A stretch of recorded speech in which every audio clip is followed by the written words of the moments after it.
دعا کی رات ہوتی ہے، مخصوص ہے شب جمعہ، اور جمعہ جو ہے غربا کی عید رات ہے، اور یہ ایام فاطمیہ سے منسوب ہیں۔ مخدومہ کائنات وہ محدثہ بی بی، وہ رادیہ بی بی، مردیہ بی بی، وہ بطول بی بی، رسول پاک کی اکلوتی بیٹی، اور ام الائمہ بی بی، اماموں کی ماں ام الائمہ، وہ عجیب کیفیت بنی نبی کے جانے کے بعد۔ نبی کیوں اتنی تعلیمیں کرتے رہے؟ نبی کیوں اپنے صحابہ کرام کو پریکٹیکل کر کے دکھاتے رہے؟ مخدومہ بچپنے میں، یعنی چھوٹی عمر میں گھر سے باہر قدم رکھتی تو مسجد نبی میں قدم آتا، صحابہ کرام کے سامنے نبی کھڑے ہو جاتے، قام نبی اجلسا اللہ مجلسہ، اپنی مسند پہ بٹھاتے اور دنیا کو بتاتے کہ یہ کون ہستی آ رہی ہے۔ کیوں؟ ادھر سے خاتون جنت کا قدم مسجد میں آتا، ادھر سے خالق کائنات کی آواز آتی، اے جبریل جی رب العزت میرے محبوب سے کہہ دے میری پیاری کنیز آ رہی ہے، اٹھ کے استقبال کرو۔ اگر نبی ویسے کرتے تو آج سنت ہو جاتا، ہر باپ اپنی بیٹی کی تقریب کے لیے، عزت کے لیے کھڑا ہوتا، لیکن کچھ بیٹیاں ایسی بھی تھیں کسی اور وجہ سے وہ تقریب کے لائق پر گئی، لیکن ان کے لیے ان کے باپ نہیں اٹھتے۔ یہ ایک مخدومہ کے لیے جو باپ سید الانبیاء امام الانبیاء کھڑے ہو کے استقبال کر رہے ہیں۔ ایسے حالات میں زیادہ طولانی نہیں، صرف ایک آدھا جملہ گزارش کرنا چاہتا ہوں۔ ایسے حالات ہو گئے کہ بی بی کو یہ جملہ کہنا پڑا، صبت علیہ مصائب، بابا تیرے جانے کے بعد زہرا رول گئی۔ اگر یہ مصائب دنوں پہ آتے، دن کاری راتیں بن جاتے، پہاڑوں پہ آتے، پہاڑ سرما بن جاتے، زہرا برداشت کر رہی ہے۔ ایسی کیفیت ہے، روایت کے الفاظ ہیں کہ پاک جب مخدومہ کا وصال ہوا، شہادت ہوئی، تو بچوں نے، حسنین کریمین نے رونا شروع کیا، تو سرکار نے فرمایا بیٹا اونچی آواز میں نہیں رونا،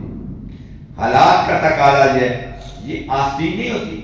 یعنی امام حسن امام حسین آستینیں منہ میں دبا کے روتے تھے، ہماری آواز باہر نہ جائے،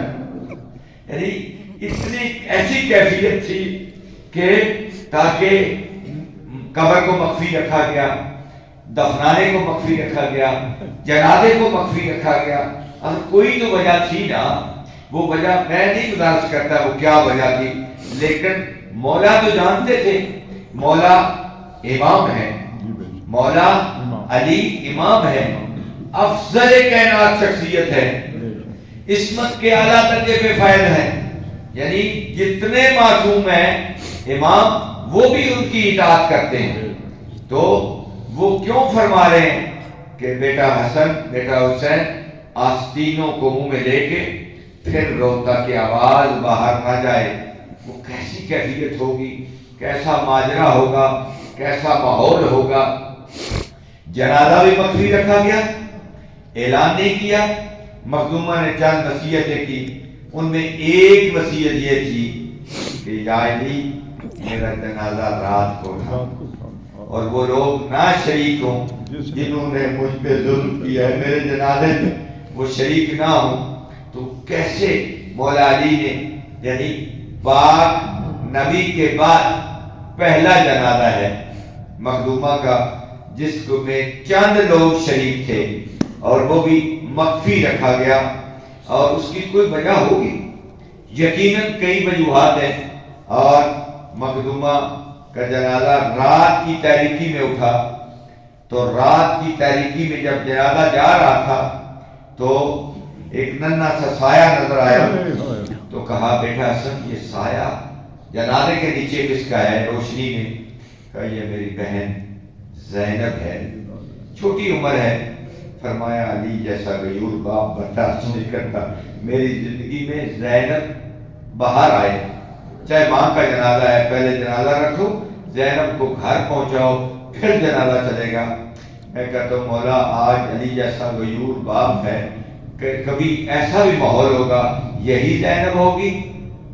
یہی زینب ہوگی، کوفہ اور شام کے بازار دربار ہوں گے۔ میں گزارش کرنا چاہتا ہوں جتنے صاحبان ثروت ہیں، صاحب ثروت ہیں، جہاں عشرہ فاطمیہ منایا جاتا ہے، عشرہ محرم منایا جاتا ہے، یہ میری ایک فکر ہے، سوچ ہے، ہو سکتا ہے غلط ہو، میری فکر کے مطابق بہت بڑا ظلم ہے کہ تمام عشرے منائے، ہم عشرہ فاطمیہ بھی منائے، عشرہ محرم بھی منائے، اور جس نے فاطمیہ اور محرم کو بچایا اس کا کوئی عشرہ نہیں، عشرہ زینبیہ کا تصور ہی نہیں ہے۔ زینب وہ ہے